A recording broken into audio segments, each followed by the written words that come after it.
Taste the Daily. Thanjai மாவட்டம் பாபநாசத்தில் மண்ணிற்கு பதிலாக மணல் கொள்ளையில் ஈடுபடுவதை எதிர்த்து கிராம மக்கள் நடத்திய ஆர்ப்பாட்டத்தில் அதிமுகவினர் பங்கேற்றனர். மழை காலங்களில் 10க்கும் மேற்பட்ட கிராம மக்களுக்கு புகலிடமாக விளங்கும் எடக்குடி மணல் திட்டில் இருந்து மணல் அள்ளுவதற்கு விடிய அரசு அனுமதி வழங்கியதை பயன்படுத்தி அங்குள்ள மணலை பொக்லைன் ஜேசிபி மூலம் அதிக அளவில் சுரண்டப்பட்டு வருகிறது. இதை கண்டித்து அதிமுக தஞ்சை மேற்கு மாவட்ட செயலாளர் ரத்தினசாமி, அம்மா பேரவை மாவட்ட செயலாளர் துரை சண்முகப்பிரபு தலைமையில் ஏராளமான அதிமுக கிராம மக்களுடன் இணைந்து பாபநாசம் வட்டாட்சியர் அலுவலகம் முன்பு கண்டன ஆர்ப்பாட்டம் நடத்தி ஸ்டாலின் அரசுக்கு எதிராக முழக்கமிட்டனர்.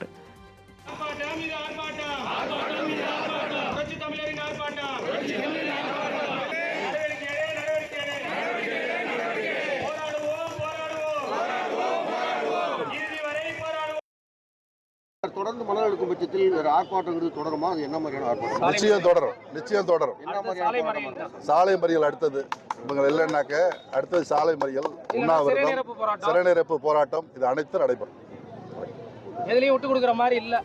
புதுக்கோட்டை மாவட்டம் இலுப்பூரில் பூத் கமிட்டி கள ஆய்வுக் கூட்டம் நடைபெற்றது. முன்னாள் அமைச்சரும் சட்டமன்ற உறுப்பினருமான சி விஜயபாஸ்கர் தலைமையில் நடைபெற்ற இக்கூட்டத்திற்கு வடக்கு மாவட்ட பூத் கமிட்டி பொறுப்பாளரும் சட்டமன்ற முன்னாள் உறுப்பினருமான சதன் பிரபாகர் முன்னிலை வகித்தார். இதில் பூத் கமிட்டி அமைப்பது, விளையாட்டணியில் புதிய உறுப்பினர்கள் சேர்ப்பது, இளைஞர் மற்றும் இளம்பெண்கள் பாசறை அணியை மேம்படுத்துவது குறித்து ஆலோசனை மேற்கொள்ளப்பட்டது. நிறைவில் பூத் கமிட்டி நிர்வாகிகளாக தேர்ந்தெடுக்கப்பட்டவர்களுக்கு சான்றிதழ் வழங்கப்பட்டது. இக்கூட்டத்தை நகர செயலாளர் சத்யா மணிகண்டன், பேரூராட்சி முன்னாள் தலைவர் குருபாபு ஆகியோர் ஏற்பாடு செய்திருந்தனர்.